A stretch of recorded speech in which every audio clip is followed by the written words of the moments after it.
Salut à tous les amis, c'est Keke, on se retrouve pour un nouveau tuto, c'est parti.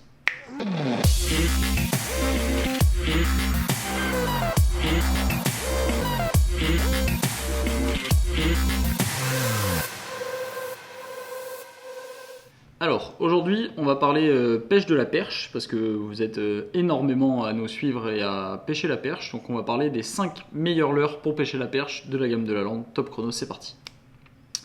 Alors, les 5 leurres, je vais vous les lister rapidement et on va revenir en détail sur chacun d'entre eux. C'est le squeletton, incontournable, le chabot, le baby buster shad, le petit zan de finesse et le tout petit shad. Donc, on va commencer par ce dernier, le tout petit shad, donc que beaucoup d'entre vous connaissent pour la pêche de la truite notamment, mais ça reste un petit bonbon pour les perches, donc c'est une valeur sûre, on va dire, quand on a besoin de rentrer un peu de poisson pour se rassurer par exemple, ou qu'on tombe sur des bancs de perches de taille moyenne, on va dire de 10, 15, 20 cm, ça reste la plus petite proie qu'on a à la gamme, donc en 3 ou 4 cm, le tout petit shad, plombé, prêt à pêcher. Et donc le gros avantage c'est que voilà, ça nage tout seul parce que c'est très souple et c'est assez dense, donc même s'il faut descendre à 3, 4, 5 mètres d'eau, il va y aller. Et une simple récupération en linéaire dans un banc de perche, en général c'est pendu. Donc voilà, très simple, le tout petit shad il est déjà prêt à pêcher, donc on l'accroche, on jette dans les bancs de perche et ça permet de les enchaîner en général très très rapidement. Donc voilà, petit leurre. Alors ça arrive aussi de faire des grosses perches bien évidemment avec, mais vu que c'est une toute petite proie, c'est pas ce qui va les cibler le plus. Mais c'est complètement possible aussi s'il y a des bancs avec des beaux poissons. Donc voilà, valeur sûre, vraiment archi sûre, le tout petit shad. Ensuite, un peu dans le même style, c'est un leurre qui existait en grande taille il y a quelques années, mais qui a été arrêté faute de succès. Mais par contre, en petite taille, on le conserve à la gamme parce qu'il y a beaucoup de gens qui pêchent la perche avec. C'est le Buster Shad. Donc le Buster Shad, vous voyez, c'est un leurre qui a un profil assez plat. Il est assez fin. Et en fait, il y a des petites nervures ici. Il y a 3 petits trous ici qui peuvent contenir de l'attractant si besoin. Et il y a surtout ce petit appendice, hop, ici au niveau de la caudale. Et en fait, ce petit appendice, même tout doucement, il va continuer à émettre des toutes petites vibrations et à être en mouvement sous l'eau. Et ça, en général, ça plaît bien aux perches, toute taille comprise.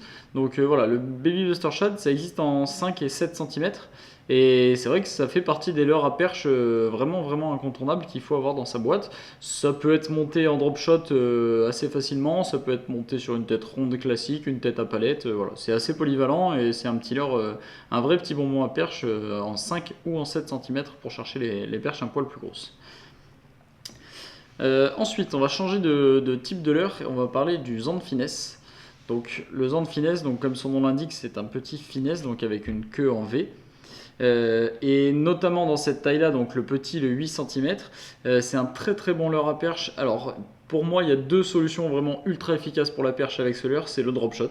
Donc forcément un petit finesse comme ça avec une queue très mobile et un voile, lorsqu'on le met sur un hameçon drop shot, à la moindre animation la queue va monter descendre et même être en mouvement s'il y a le moindre petit courant, la moindre petite tension dans la ligne. Donc là ça reste nageant tout le temps, même avec le plomb posé au fond, donc ça c'est vraiment parfait pour ce type d'utilisation. Et il y a une deuxième utilisation qu'on fait beaucoup aussi bien pour la perche que pour la truite, c'est de lui mettre une tête à darté, donc une tête planante. C'est ces têtes plombées triangulaires que quand vous allez tirer dessus, avec les angles, elles vont avoir tendance à se désaxer et à ramener un peu vite, ça fait comme un poisson en fuite ou un poisson blessé.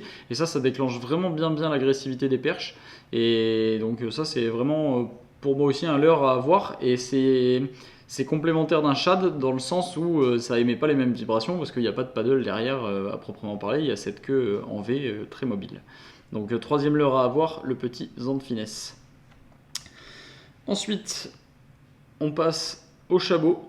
Donc chabot, un petit peu dans le même style que le squeletton, à savoir que le tout petit shad, à savoir une tête déjà montée prête à pêcher, une tête assez lourde par rapport à la taille du leurre, donc ça c'est le 7 cm 9 grammes, donc ça permet d'aller chercher les perches assez profonds.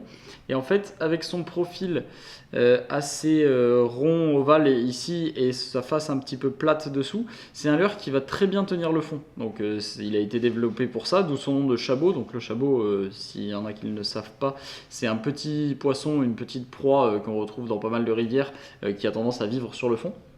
Et bien le leurre chabot, c'est exactement la même chose, c'est qu'il est fait pour être posé au fond ou pour être amené en linéaire juste au-dessus du fond. Donc il va avoir une tête qui va avoir tendance à gratter le fond comme ceci à plat. Et ça c'est pareil sur les perches qui sont en train de se nourrir dans la couche d'eau inférieure, c'est hyper intéressant. Et l'avantage c'est pareil, ça peut permettre de pêcher assez profond si on le souhaite vu qu'il a une tête assez dense. Donc 5 cm 5 grammes. 7 cm 9 grammes et enfin il y a une version pour ceux qui veulent chercher les grosses perches dans les lacs de barrage par exemple en 9 cm 17 grammes. Donc là c'est vraiment un petit leurre parce que 9 cm ça reste un petit leurre, mais 17 grammes c'est très lourd et ça permet d'aller chercher assez profond dans les lacs de barrage, donc c'est très intéressant. Donc voilà, le chabot, un leurre à avoir également pour la perche.